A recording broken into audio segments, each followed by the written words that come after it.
អ្នកទាំងអស់គ្នាយើងជួបគ្នាជាមួយនឹង admin កូនទៀតហើយនៅក្នុងរឿងរាជនីបោកភាគទី4ចឹងកុំភ្លេចជួយចុច like ចុច subscribe ហើយក៏ចូលមក comment នៅក្រោមវីដេអូរបស់ admin ផងចឹងឥឡូវពួកយើងមកចូលសាច់រឿងរបស់យើងតែម្ដងទៅ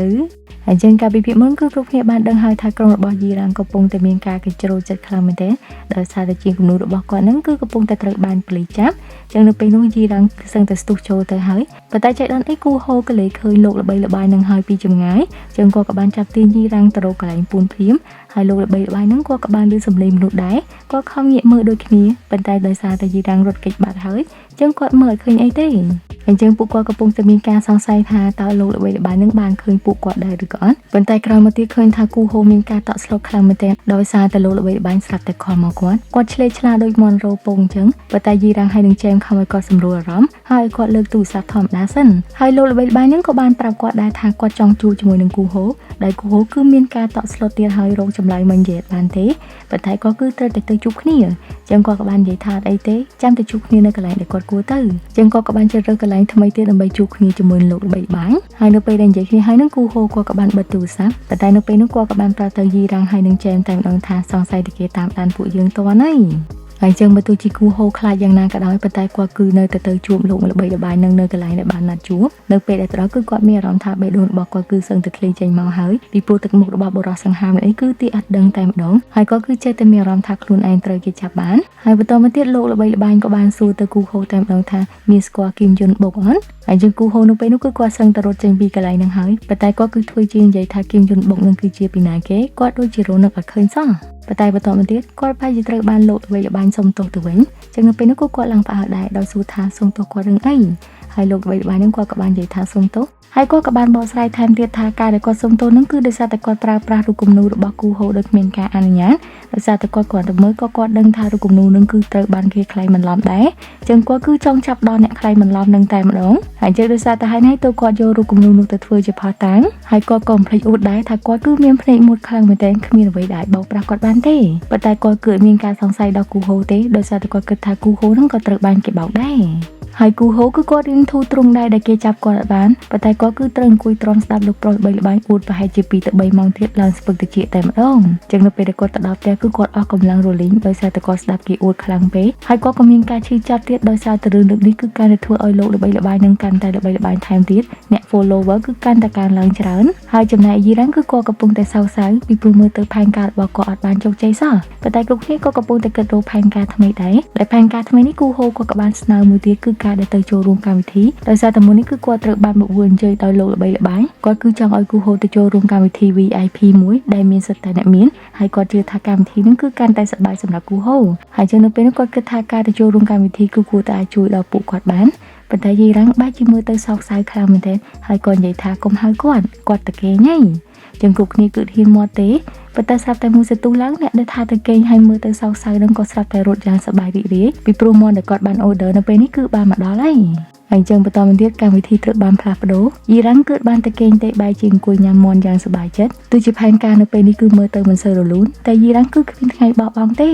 ហើយចឹងចែនៅពេលនេះគឺគាត់គិតបានតែម្ដងថាបើយើងចង់ចាប់លោកល្បីល្បាញបែបនេះយើងគឺត្រូវទៅចាប់អ្នកដែលធ្វើការជាមួយនឹងគាត់ជាពិសេសគឺអ្នកធំដែលបានប្រើប្រាស់គាត់ដើម្បីធ្វើការដេញថ្លៃប៉ុន្តែគ្រាន់ថាតើយើងធ្វើមិនទៅដឹងថាភ្ញៀវទាំងអស់នោះគឺជាណាគេប៉ុន្តែយីរ៉ាំងគាត់ក៏បានលើកសម្បត្តិកម្មវិធីនឹងមកបង្ហាញហើយគាត់ក៏និយាយថាយើងនឹងដឹងនៅពេលដែលយើងទៅចូលរួមកម្មវិធីមួយនេះហើយចូលបន្តទៀតយីរ៉ាំងបានបង្ហាញផែនទីសំខាន់ដែលគាត់ជឿថាជាកន្លែងសំខាន់របស់លោកល្បីល្បាញជាពិសេសគឺផ្ទះរបស់គាត់នឹងតែម្ដងគាត់គឺច្បាស់ជាធ្វើរឿងជាច្រើននៅផ្ទះរបស់គាត់ប៉ុន្តែគាត់តម្លាក់មិនឲ្យគេដឹងហើយដោយសារតែបែបនេះហើយទៅកម្មវិធីក៏បានចាប់ផ្ដើមឡើងដោយដែលអ្នកទាំងអស់គ្នាដឹងយីរ៉ាំងគឺត្រូវបានអញ្ជើញចូលរួមកម្មវិធីហើយគូហូក៏ទៅចូលរួមកម្មវិធីនឹងដែរខណៈពេលដែលចែមគឺជាតារាចម្រៀងហើយសំណួរសួរថាធ្វើម៉េចបានជាចែមអាចក្លាយទៅជាតារាចម្រៀងបានចឹងចែមគឺបានបន្លងខ្លួនធ្វើជាសន្តិសុខហើយគាត់ក៏បានកាក់ឡានតារាចម្រៀងអ្នកនឹងប៉ុន្តែចង់បញ្ជាក់ថាអ្នកបើកបរឡានឲ្យតារាចម្រៀងអ្នកនឹងគឺសង្ហាជាតារាចម្រៀងទៀតពីព្រោះគាត់នៅឃើញគាត់ក៏មានច្រឡំថាជាតារាចម្រៀងដែរប៉ុន្តែទៀតទៅតារាចម្រៀងគឺអង្គុយនៅខាងក្រោយឯណោះចឹងនៅពេលដែលចែមឃើញគឺចែមភ្ញាក់ផ្អើលដូចជា admin ចឹងហើយបន្តទៀតគាត់ក៏បានរៀបរាប់ថាគាត់គឺជ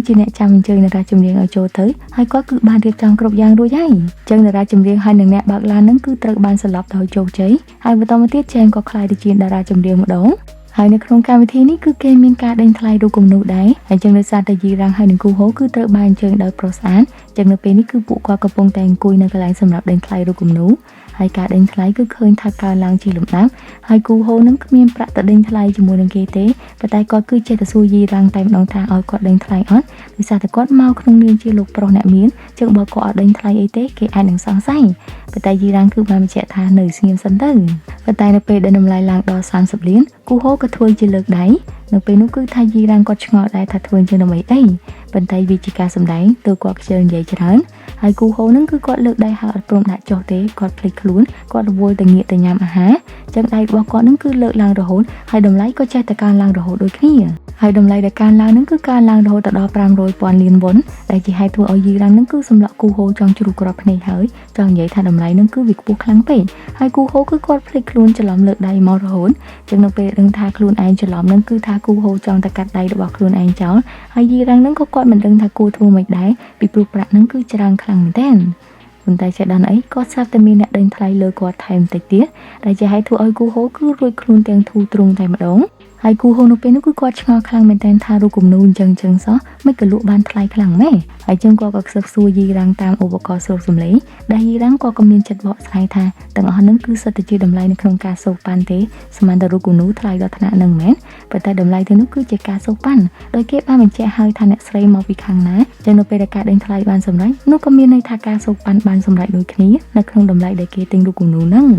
ហើយបន្ទាប់ពីការដេញថ្លៃចប់ក៏ដល់ពេលដែលកម្មវិធីបានចាប់ផ្ដើមឡើងហើយទាំងអស់គ្នាក៏បានដឹងដែរពីសកម្មភាពរបស់ពួកគាត់តាំងពីភាគទី3មកម្លេះប៉ុន្តែអ្វីដែលអ្នកទាំងអស់គ្នាអត់ទាន់បានដឹងច្បាស់នោះគឺជាពេលដែលគូហូទៅបើកទូសុវត្ថិភាពចឹងទាំងអស់គ្នាគឺដឹងហើយថាគាត់រកអីអត់ឃើញសោះប៉ុន្តែមុននឹងគាត់បានចាក់ចេញទៅគាត់ក៏បានរកឃើញថានៅខាងលើគឺមានបង្កប់នៅ flash មួយចឹងគាត់ក៏នឹកឃើញនឹងគឺគាត់ត្រូវការ download ឯកសារនៅក្នុងនោះទុកហើយទម្រាំតែគាត់ download ឯកសារបាននឹងគឺគាត់ចេញទៅទាំងប្រផិតប្រផើយតែម្ដងហើយបើនិយាយពីពេលដែលលោកប្រុសល្បីល្បាញជាមួយនឹងយីរ៉ាំងកំពុងតែរក sweet គ្នាហ្នឹងក៏ស្រាប់តែមានស៊ីផ្លេឡានចឹងស៊ីផ្លេឡានហ្នឹងគឺកើតឡើងដោយសារតែអ្នកបើកបររបស់តារាចម្រៀងហ្នឹងគឺគាត់ត្រូវបានផ្សាយហើយក៏បានកេងលក់ហ្នឹងជើងរបស់គាត់ក៏ប៉ះជាមួយនឹងស៊ីផ្លេហើយស៊ីផ្លេនោះហើយដែលធ្វើឲ្យប្រុសសង្ហារបស់យើងបានឃើញថាបន្ទប់របស់គាត់ហ្នឹងកំពុងតែមានគេនៅចឹងនៅពេលនោះគឺគាត់បានងាកមកមើលយីរ៉ាំងដោយការសង្ស័យដែលយីរ៉ាំងក៏ភ័យខ្លួនដូចគ្នាតែក្រោយមកក៏បានប្រាប់យីរ៉ាំងថាកុំទៅណាដោយសារតែមានគ្រោះថ្នាក់ខ្លាំងហើយបន្តមកទៀតក៏បញ្ញាប់រត់ចូលទៅក្នុងបន្ទប់របស់គាត់អ្វីដែលគាត់ចង់មើលជាងគេហ្នឹងគឺជាទូសុវត្ថិភាព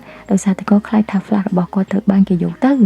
ប៉ុន្តែចៃដន្យល្អខ្លាំងមែនទែនដែល flash របស់គាត់គឺមានសុវត្ថិភាពដូចដើមចឹងគាត់គឺមានការធូរទ្រង់ខ្លាំងមែនទែនប៉ុន្តែគាត់ក៏បានស្ដីឲ្យកូនចៅរបស់គាត់ដោយសារតែម្នាក់ៗគឺហាក់ដូចជាធ្វើការគ្មានប្រសិទ្ធភាពសោះបើសិនជាមានរឿងទេគឺត្រូវតែទៅទាំងក្រុមហើយចឹងដោយសារតែគិតថាមានមនុស្សលួចចូលមកនៅពេលនេះគឺសន្តិសុខបានចូលទៅក្នុងបន្ទប់កាមេរ៉ាសុវត្ថិភាពដើម្បីរកមើលថាជានរណាប៉ុន្តែនៅពេលដែលទៅដល់គាត់ឃើញថាគ្នារបស់គាត់បានសន្លប់អស់ហើយនៅក្នុងនោះក៏មានគូហូដែរគាត់បន្លំធ្វើជាសន្លប់ដូចគ្នាចឹងនៅពេលដែលគេបានចាប់រងក៏ព្យាយាមលូនចេញមកលក្ខណៈថាមើលទៅគឺគួរឲ្យអស់សំណើចខ្លាំងមែនទែនប៉ុន្តែខំចេញឡើងស្ងាត់បែបហ្នឹងហើយគឺនៅតែគេចាប់បានទាន់ទៀតនៅពេលនោះគឺថាគាត់វាយគ្នាជាមួយនឹងគេតែម្ដងប៉ុន្តែគូហូហ្នឹងគឺមិនជាប្រសពវាយប្រហែលទេការវាយរបស់គាត់ហ្នឹងគឺយកទៅរួចខ្លួនទេប៉ុន្តែគាត់គឺត្រូវតែចាក់ចេញពីកន្លែងហ្នឹងចឹងមិនថាមិនចេះយ៉ាងណាក៏ដោយក៏គាត់ត្រូវតែចាត់ការគេដូចគ្នាហើយនៅពេលនោះគាត់គឺបានឃើញកំប៉ុងអំបិលមួយចង់និយាយថាចាក់ហ្នឹងគឺចាក់រាយពេញដីហើយចាក់ឲ្យត្រូវមុខអង្គរៈផ្សេងៗទៀតដើម្បីឲ្យគាត់ផ្សារភ្នែកហើយមកវាយធ្វើបាបគាត់បានប៉ុន្តែចាក់ចុះចាក់ឡើងហ្នឹងក៏ចង់ត្រូវខ្លួនឯងដែរលក្ខណៈថាទម្រាំតែឲ្យរួចខ្លួនហ្នឹងគឺចង់វិញវ័នខ្លួនឯងដែរហើយនៅពេលចាត់ការសន្តិសុខស្លាប់អស់ហើយហ្នឹងគាត់ក៏បានចាក់ចេញពីបន្ទប់ទៅប៉ុន្តែចង់ប្រាប់ថាគាត់គឺនៅវិលវល់នៅឡើយទេហើយបន្ទាប់ពីចាត់ការគ្រប់យ៉ាងហើយគាត់ក៏បានចូលទៅដូរសម្លៀកបំពាក់ខ្លាយទៅជាលោកប្រុសអ្នកមានម្ដងគ្រប់យ៉ាងគឺមើលទៅ perfect គ្មានអ្នកណាដឹងទេថាគាត់ទៅទៅវាយតប់គ្នាហើយក្រោយពីគាត់រៀបចំសម្លៀកបំពាក់របស់គាត់ស្អាតហើយហ្នឹងគាត់ក៏បានចូលមករំជាមួយនឹងគេនៅពេលនោះចែមបានឃើញមុខគូហូហើយក៏ដឹងថាគ្រប់យ៉ាងគឺរៀបរយហើយគ្រាន់ថាការដែលមានគេលួចចូលមកបែបនេះគឺធ្វើឲ្យគាត់នៅមិនសុខទេលោកល្បីល្បាញនឹងគឺគាត់បានប្រាប់ទៅសន្តិសុខតែម្ដងថាឲ្យតាមដានមើលច្បាស់ហើយកញ្ចៃដងគាត់បានឃើញឡានមួយកំពុងតែបើកចេញចឹងនេះគឺជាការបង្វែរការចាប់អារម្មណ៍របស់សន្តិសុខហើយសូម្បីតែប្រុសសង្ហាក៏ធ្លាក់ក្នុងអន្ទាក់នឹងដូចគ្នាដែរគាត់បញ្ញាប្រើឲ្យកូនចៅរបស់គាត់ទៅរកមើលថាឡាននឹងគឺជាអ្នកណាគេចឹងនៅពេលនោះគឺឃើញថាឡានគឺត្រូវបានគេប្លង់ចោលដោយសារតែឡាននឹងគឺជាឡានរបស់តារាចម្រៀងហើយធៀបទៅទៅម្ចាស់ឡានកំពុងតែគេងអោបគ្នានៅក្នុងឃ្លាំងមួយដោយសារតែចែងគឺបានយកគាត់ទៅក្នុងនឹងហើយវាត្រជាក់ខ្លាំងមែនទែនហ ហើយជាងពេលស្កាកាមួយនេះគឺអស់កម្លាំងខ្លាំងតែម្ដងសូម្បីតែផ្លូវចិត្តហ្នឹងក៏មានភាពរង្គោះរង្គើដែរគូហូគឺគាត់អស់កម្លាំងភ្លាមតែម្ដងនៅពេលនោះគឺគាត់បានយក flash ទៅដោតនឹងកុំព្យូទ័រហើយគាត់ក៏ទៅទម្លាក់ខ្លួនដើម្បីសម្រាកហើយឆ្លៀតពេលអ្នកផ្សេងទៀតកំពុងតែអស់កម្លាំងយីរ៉ាំងក៏បានរត់ទៅមើលកុំព្យូទ័រហ្នឹងហើយទឹកមុខរបស់គាត់គឺថាមានពិរុទ្ធខ្លាំងមែនទែនប៉ុន្តែក្រោយមកគាត់ក៏រអ៊ូថាពិតជាមានមន្ត្រីពុករលួយច្រើនមែនទែននៅក្នុងនោះគឺបានកត់ត្រាទាំងអស់ចឹងគាត់ទៅបានលើកព្រៀងពួកគាត់ក៏បាននាំគ្នាស្ទុះចូលទៅមើលហើយចឹងនៅក្នុង flash នោះគឺមិនត្រឹមតែមានឈ្មោះអតិថិជន VIP ទេថែមទាំងមាន folder ផ្សេងទៀតនៅពេលដែលចុចចូលទៅគឺឃើញថាជាវីដេអូពិតមែនវីដេអូនោះគឺបានថតពីបន្ទប់មួយគឺមានបរិសម្នាក់កំពុងតែគូគំនូលក្ខណៈថាពួកគាត់នឹងគឺដូចជាត្រូវបានគេប្រើដល់ឲ្យសម្រាប់តទៅសោះហើយពួកគាត់នឹងគឺធ្វើការដូចជា zombie អញ្ចឹងដែលគ្រាន់តែមើលទៅក៏ដឹងថារូបគំនូដែលលក់ទាំងប៉ុន្មានគឺប្រកាសជាស្នាដៃរបស់ពួកគាត់ហើយជាងពួកគាត់នេះគឺសិតតែជាវិចិត្រករវ័យក្មេងដែលធ្លាក់ក្នុងអន្ទាក់របស់ប្រុសសង្ហាដោយហេតុថាពួកគាត់គឺចង់ឲ្យរូបគំនូរបស់ខ្លួនឯងមានដាក់តាំងនៅក្នុងពិព័រណ៍គាត់ក៏បានជឿលើសម្ដីរបស់ប្រុសសង្ហាប៉ុន្តែក្រោយមកក៏ត្រូវបានគេប្រើដូចជាសាធារអញ្ចឹងពួកគាត់នេះគឺធ្វើការបានសម្រាប់ទេនៅពេលដែលចង់សម្រាប់គឺគេចាក់ថ្នាំឲ្យគាត់ហើយពីមួយថ្ងៃទៅមួយថ្ងៃគឺពួកគាត់ចាប់ផ្ដើមវង្វេងស្មារតីទៅចឹងនៅពេលដែលឃើញសភាពអស់នេះគឺធ្វើឲ្យគូហូមានការសង្ស័យភ្លាមគាត់ក៏បញ្ញាប់មើលតាម folder នីមួយៗដោយសារតែនៅក្នុង folder ហ្នឹងគឺមានដាក់ឈ្មោះកាន់ហើយក៏មានអាយុទៀតចឹងតាមការប៉ាន់ស្មានគូហូគឺបានព្យាយាមដើររក folder មួយដែលអាចជារបស់បូរ៉ាហើយនៅពេលដែលចុចទៅក៏ឃើញថាជាវីដេអូរបស់បូរ៉ាពិតមែនបូរ៉ាគឺត្រូវបានធ្វើដូចគ្នាគាត់គឺត្រូវបានគេអន្ទងឲ្យជាប់ក្នុងអន្ទាក់របស់គេហើយគាត់ក៏បានទៅរកប្រុសសង្ហាដល់ផ្ទះតែម្ដងចឹងនៅពេលដែលទៅដល់គាត់ក៏បានស្នើថាបើសិនជាចង់ឲ្យរូបគំនូរបស់ខ្លួនឯងតាំងនៅក្នុងពិព័រណ៍គឺមានតែត្រូវគូគំនូឲ្យគាត់មើលសិនចឹងគាត់នេះគឺត្រូវបានឃុំនៅក្នុងបន្ទប់ហើយគូគំនូគ្មានថ្ងៃឈប់សម្រាកទេហើយការគូគំនូនឹងគឺមិនមែនពីចិត្តរបស់គាត់ទេគឺគាត់គូគំនូតាមដែលគេប្រាប់ឲ្យគាត់គូនៅក្នុងបន្ទប់នឹងគឺគាត់ត្រូវលេបថ្នាំរហូតហើយចឹងពីដំបូងគឺគាត់ចេះតែមានសង្ឃឹមថារូបគំនូរបស់ខ្លួនឯងអាចតាំងនៅក្នុងពិព័រណ៍ប៉ុន្តែក្រោយមកទៀតគឺគាត់ចាប់ផ្ដើមអស់សង្ឃឹមហើយចង់និយាយថាបូរ៉ានឹងក៏ត្រូវបានវាយទាត់ធាក់ដោយបរិសសង្ហាដូចគ្នាដោយសារតែគាត់គឺព្យាយាមសួរនាំពាក់ព័ន្ធជាមួយរូបគំនូរបស់គាត់គឺចង់ដឹងថាតើពេលណាដែលគាត់អាចតាំងពិព័រណ៍បានប៉ុន្តែគាត់គឺបែរជាត្រូវបានមើលងាយថាស្នាដៃអន់ខ្លាំងបែបហ្នឹងចង់តែតាំងពិព័រណ៍ដែរមែនគេមិននិយាយតែមកទេហើយគេនៅវាយគាត់ទៀតហើយបរិសសង្ហានឹងគឺគាត់បានគម្រាមបូរ៉ាទៀតថាទោះជាចង់រត់គេចពីនឹងក៏គ្មានណាគេអាចធ្វើឲ្យគាត់បានដែរគេគឺមានតែបន្ទោសថាបូរ៉ានឹងគឺជាអ្នកលេងថ្នាំហើយដោយសារតែបូរ៉ាគឺគាត់គិតថាគាត់បានលងនៅក្នុងអន្ទាក់គេហើយនៅថ្ងៃដែលគាត់អាចរត់គេចបាននឹងគាត់ត្រូវឡានបុកហើយគាត់ក៏ត្រូវបានបញ្ជូនទៅមន្ទីរពេទ្យប៉ុន្តែគាត់គឺអត់ព្រមនិយាយអ្វីទាំងអស់ដោយសារតែគាត់ខ្លាចថានឹងគ្មានអ្នកណាគេជឿគាត់ហើយចឹងគូហូនៅពេលដែលបានឃើញគ្រប់យ៉ាងគឺគាត់ឈឺចិត្តខ្លាំងតែម្ដងប៉ុន្តែគាត់គឺធ្វើអីអត់បានតែគាត់ក៏ទៅប្រាប់យីរ៉ាំងថាយើងត្រូវទៅធ្វើគ្រប់យ៉ាងចាប់ព្រមអ្នកនឹងឲ្យបានធ្វើឲ្យគាត់នឹងជាប់គុកពេញមួយជីវិតតែម្ដងទៅហើយបន្ទាប់ពីដឹងរឿងគ្រប់យ៉ាងគូហូក៏បានទៅរកបូរ៉ានៅមន្ទីរពេទ្យបូរ៉ាគឺដូចដើមគាត់នៅតែអត់ចង់និយាយទាំងអស់ប៉ុន្តែគូហូគាត់ក៏អត់ប្រាប់ដែរថាគាត់បានដឹងរឿងគាត់គឺធ្វើជានិយាយថាឲ្យខំញ៉ាំទៅហើយម៉ាក់បារម្ភខ្លាំងមែនទែនបើសិនជានៅធ្វើអញ្ចឹងទៀតគាត់គឺនឹងកាន់តែបារម្ភហើយគ្រប់យ៉ាងគឺមិនល្អប្រសើរទេចឹងនៅពេលដែលគាត់និយាយគឺគាត់ធ្វើធម្មតាទាំងអស់ប៉ុន្តែបូរ៉ាគឺនៅតែអត់តបគាត់ចឹងគាត់ក៏អត់ចង់និយាយច្រើនអត់ចង់រំខានបូរ៉ាគាត់ក៏បានចាក់ចេញទៅប៉ុន្តែមុននឹងគាត់ចាក់ចេញទៅបូរ៉ាបានហៅគាត់ហើយបូរ៉ាក៏សម្រេចចិត្តប្រាប់រឿងគ្រប់យ៉ាងទៅគូហូ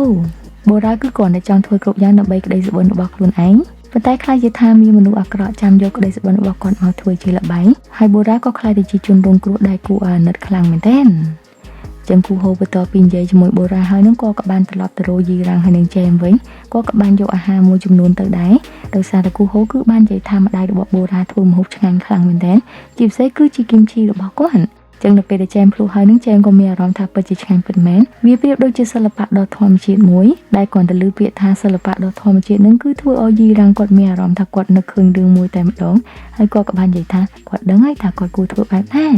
អញ្ចឹងបន្តមកទៀតលោកប្រុសល្បីល្បាញក៏ត្រូវបានហៅដោយគូហូទៀតហើយគូហូគឺបាននិយាយថាគាត់ចង់លក់រូបគំនូដោយសារតែរូបគំនូគឺច្រើនខ្លាំងពេកហើយវាអត់សមជាមួយនឹង style របស់គាត់ទេចឹងគាត់គឺចង់ឲ្យលោកល្បីល្បាញជួយមើលគាត់តើរូបគំនូណាខ្លះដែលអាចលក់បាន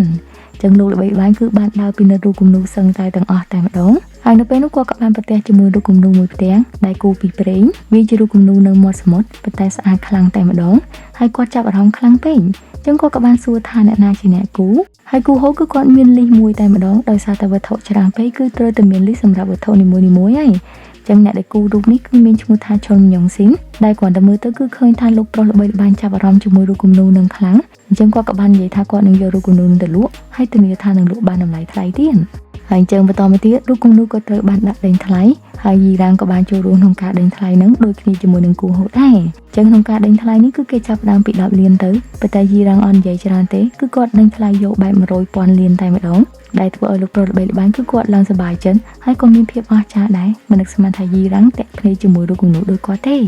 េហើយដោយសារតែថ្ងៃហ្នឹងគឺគាត់ពេញចិត្តយីរ៉ាំងខ្លាំងតែម្ដងគាត់ក៏បានធ្វើការជួដំណើរយីរ៉ាំងទៀតហើយក៏បានប្រាប់ថាពួកយើងគឺសមជាដៃគូជាមួយនឹងគ្នាខ្លាំងមែនទែនហើយយីរ៉ាំងគឺគាត់ធ្វើដូចជាថាគាត់ទិញគំនូរនឹងដើម្បីឲ្យលោកល្បីល្បាញសប្បាយចិត្តចឹងគាត់នេះក៏កាន់តែមានអំណត់លើខ្លួនឯងទៀតហើយប៉ុន្តែយីរ៉ាំងក៏កុំភ្លេចសួរដែរថាអាចមានរូបគំនូរបែបនឹងទៀតអត់ដោយសារតែគាត់ជឿថាអ្នកគំនូរអ្នកនឹងគឺគាត់គូបានស្អាតខ្លាំងមែនទែនហើយគាត់គឺអាចនឹងដេញថ្លៃយកទាំងអស់បើសិនជាមានរូបគំនូររបស់គាត់ចឹងគាត់ទៅលើពាក្យនឹងគឺធ្វើឲ្យលោកល្បីល្បាញចាប់អារម្មណ៍ខ្លាំងមែនទែនហើយគាត់ក៏ព្យាយាមតាមស៊ើបរកមើលអ្នកគំនូរអ្នកនឹងហើយក្រោមការស៊ើបដ៏ស្វិតស្វាញរបស់គាត់នៅទីបំផុតគាត់ក៏រកឃើញផ្ទះមួយដែលគេជឿថារូបគំនូរគឺចេញពីផ្ទះនឹងតែម្ដងចឹងនៅពេលទៅដល់គឺគាត់អើតលឹបលោមិនហ៊ានចូលទៅទេដោយសារតែគូទ្វារហើយក៏គ្មានអ្នកចេញមកដែរប៉ុន្តែក្រោយមកក៏មានបរិសុទ្ធចំណាំម្នាក់មកឈរចិត្តគាត់ចឹងគាត់គឺភ្ញាក់ផ្អើលជាខ្លាំងដោយសារតែមកបែបអត់ឲ្យសម្លេងដែលបរិសុទ្ធចំណាំអ្នកនេះគឺជាចែមតែម្ដងមិនថាគាត់តែងខ្លួនបែបណាក៏ដោយក៏មានមើលដឹងថាជាគាត់ដែរហើយបន្តមកទៀតលោកប្រុសល្បីល្បាញគាត់ក៏បានសួរនាំពាក់ព័ន្ធជាមួយអ្នកគំនូរចឹងនៅពេលនោះគឺចែមបាននិយាយកុហកថាម្នាក់នឹងគឺជាមីងរបស់គាត់ហើយមីងរបស់គាត់គឺតែងតែលួចគូគំនូរដោយសារតែស្រឡាញ់គំនូរខ្លាំងពេកលួចគូបែបអត់ញ៉ាំបាយញ៉ាំទឹកចឹងនៅទីបំផុតគាត់ក៏បានស្លាប់ទៅយ៉ាងអនាធមតែរូបគំនូររបស់គាត់គឺគ្មានអ្នកណាគេចាប់អារម្មណ៍ទេដោយសារតែគាត់លួចគូតាំងពីពេលដែលកំពុងតែមានសង្គ្រាមចឹងនៅក្នុងសង្គ្រាមតើមានអ្នកណាមកចាប់អារម្មណ៍នឹងគំនូរជាគំនូរគឺត្រូវបានទុកចោលដោយគ្មានតម្លៃហើយគាត់ក៏មិនគិតថាវានឹងមានតម្លៃអីដែរមកដល់សប្តាហ៍ថ្ងៃនេះហើយចឹងនៅក្នុងចំណោមរូបគំនូរដែលគាត់គូទាំងអស់ហ្នឹងគឺមានរូបមួយផ្ទាំងដែរដែលជាមុខរបស់អ្នកគំនូរនឹងតែម្ដងចឹងលោកប្រុសល្បីល្បាញនៅពេលដែលឃើញគំនូរបែបនេះគឺគាត់ចូលចិត្តខ្លាំងមែនទែនស្នាដៃបែបហ្នឹងឯងដែលគាត់ចង់បានហើយគាត់គឺមានក្តីសម័យថាគាត់នឹងតាមរកអ្នកគំនូរ Van Gogh ចឹងគាត់គិតថាអ្នកគំនូរម្នាក់នេះគឺជា Van Gogh version កូរ៉េតែម្ដងហើយចឹងក្តីសម័យរបស់គាត់គឺចិត្តបានជោគជ័យហើយចឹងគាត់គឺមានការពេញចិត្តជាខ្លាំងហើយគាត់មិនខ្លាចនៅក្នុងការចំណាយលុយទេគ្រាន់ថានៅពេលដែលក្តីសម័យរបស់គាត់ចិត្តបានសម្រេចស្រាប់តែលេចមុខរបស់ Olivia មកភ្លាមតែម្ដង Olivia គឺហិតក្លិនដឹងហើយនៅពេលនេះក៏កំពុងតែមកតថ្លៃគំនូររបស់គាត់ទៀតចឹង Olivia គឺបានដាក់តម្លៃដល់ទៅ300,000លានឯណោះដែលធ្វើឲ្យលោកតាគឺសឹងតែស្លាប់នៅនឹងកន្លែងនៅពេលភ្លាមនោះគឺថាលោកប្រុសល្បីល្បាញចាប់ផ្ដើមនឹងមិនសុខហើយគាត់សម្លាប់មកយីរ៉ាំងដែលមុននឹងគឺច្រើនតែត្រូវគ្នាទេប៉ុន្តែឥឡូវក៏ខ្លាយទៅជាដៃគូបដិបកជាមួយនឹងគ្នាប៉ុន្តែនៅពេលនោះក៏លេចមុខគូហូមកទៀតដែលគាត់គឺមានការឆ្ងល់ខ្លាំងមែនទែនថាគូហូមកនៅកន្លែងនឹងធ្វើអីប៉ុន្តែគូហូគឺបានបកស្រាយថាដោយសារតែមួយរយៈនេះគឺគាត់ចាប់អារម្មណ៍ថាការដេញថ្លៃនឹងគឺរកប្រាក់បានច្រើនខ្លាំងមែនទែនគាត់ក៏ចាប់អារម្មណ៍ដែរចឹងរូបគំនូរកំពុងតែល្បីល្បាញគាត់ក៏មករកដូចគ្នាហើយគាត់ដាក់តម្លៃដល់ទៅ400,000លានឯណោះចឹងគាត់លើក400,000លានហ្នឹងគឺធ្វើឲ្យលោកតាសឹងតែដាច់សរសៃឈាមនៅនឹងកន្លែងតែម្ដងគាត់ទៅមើលទៅក៏ដឹងថាបានទៅលើគូហូដែរដែលធ្វើឲ្យលោកប្រុសល្បីល្បាញហ្នឹងគឺកាន់តែនៅមិនសុខទៀតហើយចឹងគាត់ក៏បានស្រែកថាគាត់ឲ្យ500,000លានចឹងគាត់ទៅឃើញតម្លៃខ្ពស់ជាងហ្នឹងគឺដឹងហើយថាបានទៅអ្នកណាដែលធ្វើឲ្យយីរ៉ាំងគឺគាត់ធ្វើមុខសោកស្ដាយតែម្ដងហើយចឹងបន្តមកទៀតរូបគំនូរគឺត្រូវបានដាក់លេងថ្លៃរូបគំនូរផ្ទះដំបូងនេះគឺជារូបគំនូររបស់អ្នកគំនូរតែម្ដងឈុនមីយ៉ុងស៊ីនប៉ុន្តែនៅពេលដែលកំពុងតែរៀបរាប់ហ្នឹងក៏មានមនុស្សស្រីម្នាក់ស្រែកថារូបនឹងគឺជារូបគាត់តើចឹងអ៊ំស្រីម្នាក់នេះគឺជាម៉ាក់របស់បូរ៉ាហើយគាត់ក៏បានប្រាប់ថាអ្នកនៅក្នុងរូបគំនូរនឹងគឺជាគាត់ហើយឈ្មោះនឹងក៏ជាឈ្មោះគាត់ដូចគ្នាដែរហើយលោកប្រុសល្បីល្បាញនៅពេលនោះគឺគាត់ចាប់ផ្ដើមមានការភ្ញាក់ផ្អើលជាខ្លាំងមានអារម្មណ៍ថាគេដូចជាដំគាត់មួយញញួរអញ្ចឹងប៉ុន្តែនៅពេលនេះគឺមានមនុស្សជាច្រើនបានឃើញគាត់ហើយគាត់ចាំបញ្ចប់កម្មវិធីភ្លាមៗក៏បានដែរហើយភ្លាមនោះក៏មានមនុស្សស្រីម្នាក់បានដើរចូលមកចឹងមនុស្សស្រីម្នាក់នេះគឺជាបូរ៉ាគាត់គឺបានកាត់សក់ខ្លីហើយគាត់ក៏បាននិយាយថាអរគុណដែលចូលចិត្តរូបគំនូររបស់គាត់ដោយសារតែរូបទាំងប្រមាណផ្ទាំងហ្នឹងគឺគាត់ជាអ្នកគូទាំងអស់តែនៅពេលនោះគឺធ្វើឲ្យប្រុសសង្ហាគឺគាត់ឡើងគាំងតែម្ដងហើយក៏សួរថាមិនបានរឿងខ្លាយទៅជាបែបហ្នឹង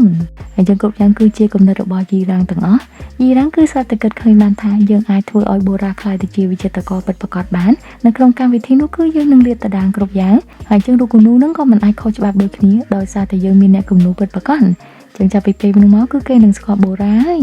យប៉ុន្តែគ្រាន់តែថាគ្រប់យ៉ាងគឺត្រូវតែមានបូរ៉ាចូលរួមចឹងយីរ៉ាំងគាត់ក៏បានទៅរកបូរ៉ាហើយគាត់ក៏បានប្រាប់បូរ៉ាថាការដែលត្រូវឆ្កែខំគឺមិនមែនជាកំហុសរបស់បូរ៉ាទេប៉ុន្តែបន្ទាប់ពីឆ្កែខំហើយតើបូរ៉ាចង់ដេកដួលឈឺបែបនេះឬក៏ចង់ក្រោកឈរឡើងវិញទាំងអស់ហ្នឹងគឺគាត់ទុកឲ្យបូរ៉ាជាអ្នកសម្រេចហើយបន្តមកទៀតគាត់ក៏បានយកกระดาษមួយទៅឲ្យបូរ៉ាមុននឹងចាកចេញទៅចឹងនៅក្នុងกระดาษនោះគឺជាទីតាំងរបស់អង្គចំណាក់ដែលត្រូវបានប៉ូលីសចាប់ ហើយនៅពេលនេះគឺត្រូវបានខ្ចីបណ្ដោះអាសន្នឲ្យបូរ៉ាគូគំនូដែរតែឃើញថាស្នាដៃរបស់គាត់គឺធ្វើឲ្យលោកល្បីល្បាញពេញចិត្តខ្លាំងមែនទែនចឹងគ្រប់យ៉ាងត្រូវបានលាតត្រដាងគឺធ្វើឲ្យគ្រប់គ្នាដឹងថាគ្រប់យ៉ាងគឺជាការបោកប្រាស់ទាំងអស់ហើយចឹងដល់ហេតុថាលោកល្បីល្បាញគាត់ខឹងខ្លាំងពេកគាត់មានបំណងមកចង់ធ្វើបាបបូរ៉ាប៉ុន្តែអ្នកម៉ាក់បូរ៉ានៅចិត្តនឹងគឺគាត់អត់ចាំយូរទេគាត់បានតទៅលើបរិសសង្ហាយើងមួយទំហឹងចង់កន្លែងសំខាន់តែម្ដងហើយបន្តមកទៀតគាត់ក៏បានស្រែកថាកុំមកវាយកូនស្រីរបស់គាត់កូនស្រីដែលមានតម្លៃគឺមិនមែនសម្រាប់ឲ្យគេវាយព្រៃផ្ដាស់ទេហើយចង់បញ្ជាក់ថារឿងគឺអត់ទាន់ចប់ត្រឹមនឹងទេវីដេអូដែលគាត់បានធ្វើបាបវិចិត្រករក្មេងៗនឹងគឺបានបញ្ចាំងលើ slide តែម្ដងឲ្យគ្រប់គ្នាបានឃើញហើយនៅមានវីដេអូដែលគាត់ចូលបន្ទប់ទឹកដោយគ្មានសម្លៀកបំពាក់ទៀតលក្ខណៈថាអង្គុយអួតខ្លួនឯងនឹងគឺមានទាំងអស់នៅពេលនោះគឺធ្វើឲ្យគ្រប់គ្នាដឹងតែម្ដងថាលោកល្បីល្បាញនឹងគឺមិនត្រឹមតែឈ្គួតធម្មតាទេប៉ុន្តែឈ្គួតសាហាវតែម្ដងហើយអញ្ចឹងពេលត្រឹមតែមួយប្រព្រឹត្តភ្នែកសោះគេឈ្មោះដ៏អស្ចារ្យរបស់គាត់នៅពេលនេះគឺត្រូវបានបំផ្លាញគាត់ឡើងចង់បាត់សតិហើយគាត់គឺខំស្រែកមែនតែនថាគ្រប់យ៉ាងគឺជា AI គាត់គឺមិនមែនជាមនុស្សបែបហ្នឹងទេប៉ុន្តែគ្រប់យ៉ាងគឺសុទ្ធតែមានផលតាគាត់នៅពេលនេះគឺត្រូវបានប៉ូលីសមកចាប់ដល់កន្លែងហើយនៅមានអ្នកកសែតជាច្រើនអ្នកទៀតអញ្ចឹងព័ត៌មាននេះគឺនឹងបានចូលទំព័រមុខនៅថ្ងៃស្អែកហើយហើយចឹងឃើញថាផែនការលើកនេះគឺជោគជ័យគួរឲ្យសរសើរតែម្ដងក្រុមរបស់យីរ៉ាំងគឺបានជួយដល់បូរ៉ាហើយក៏ចាប់មនុស្សអាក្រក់បានសម្រេចទៀតហើយនៅពេលដែលឃើញថាគ្រប់យ៉ាងជោគជ័យបែបនេះគឺយីរ៉ាំងគួរតែសប្បាយចិត្តបើតែធៀបទៅគេបែរជាបានឃើញយីរ៉ាំងទៅកាន់ផ្ទះមួយដែលដូចជាត្រូវបានគេបោះបង់ចោលចឹងទម្រាំតែគាត់ដាច់ចិត្តចូលក្នុងផ្ទះនឹងគឺគាត់សម្លឹងផ្ទះនឹងមួយសន្ទុះធំតែម្ដងប៉ុន្តែក្រោយមកគាត់ក៏បានដើរចូលទៅហើយនៅពេលដែលគាត់ចូលទៅបានមួយសន្ទុះនឹងក៏មានបុរសម្នាក់មកសម្លឹងមើលផ្ទះនឹងដូចគ្នាដែរហើយចឹងផ្ទះនេះហើយគឺជាផ្ទះដែលគេបានចាប់គាត់មកកាលពីក្មេងហើយយីរ៉ាំងគឺគាត់បានទៅសម្លឹងមើលកន្លែងមួយដែលគាត់ចាំថាជាកន្លែងដែលគេដាក់រូបគំនូរហើយចឹងដោយសារតែរូបគំនូរមួយផ្ទាំងនេះហើយទៅគាត់ទៅពាក់ព័ន្ធជាមួយរឿងរបស់បូរ៉ាហើយរូបគំនូរនេះក៏ជារូបគំនូរដែលគាត់ស្អប់ខ្លាំងបំផុតដែរនៅពេលដែលឃើញវាហើយគឺធ្វើឲ្យគាត់នឹកឃើញដល់រឿងពីមុនហើយគាត់ក៏មានអារម្មណ៍ថាខ្លាចដូចគ្នាហើយធៀបទៅយីរ៉ាំងគឺគាត់បានលុប folder មួយនៅក្នុង flash របស់លោកប្រុសល្បីល្បាញដែលមិនដឹងថា folder នឹងជា folder អីទេហើយភាពភ័យខ្លាចនឹងគឺអត់ធ្លាប់ទៅណាទេគឺមាននៅក្នុងចិត្តរបស់គាត់រហូតគណៈពេលដែលគាត់កំពុងតែភ័យខ្លាចនឹងគឺបរិសដែលនៅខាងក្រៅនឹងគាត់ក៏កំពុងតែសម្លឹងមើលផ្ទះនឹងដូចគ្នាហើយការសម្លឹងរបស់គាត់នឹងគឺធ្វើឲ្យគាត់នឹកឃើញដល់រឿងពីមុនគឺគាត់ធ្លាប់បានជួយក្មេងស្រីម្នាក់ចេញពីក្នុងផ្ទះនឹងដែលមើលទៅពួកគាត់ទាំងពីរនាក់គឺដូចជាមានជាប់ពាក់ព័ន្ធជាមួយនឹងគ្នាគ្រាន់តែអត់ដឹងទេថាពួកគាត់គឺជាប់ពាក់ព័ន្ធនឹងគ្នាតាមរបៀបណាហើយយើងពួកយើងគឺមានតែចាំទៅមើលនៅភាគក្រោយទៀតហើយសង្ឃឹមថាទាំងអស់គ្នានឹងចូលចិត្តហើយក៏កុំភ្លេចជួយចុច like ចុច subscribe ហើយក៏ចូលមក comment នៅក្រោមវីដេអូរបស់ admin ផងតែមានទៅសិនណាគុំនឹង admin ពេលលឺនៅបាយបាយ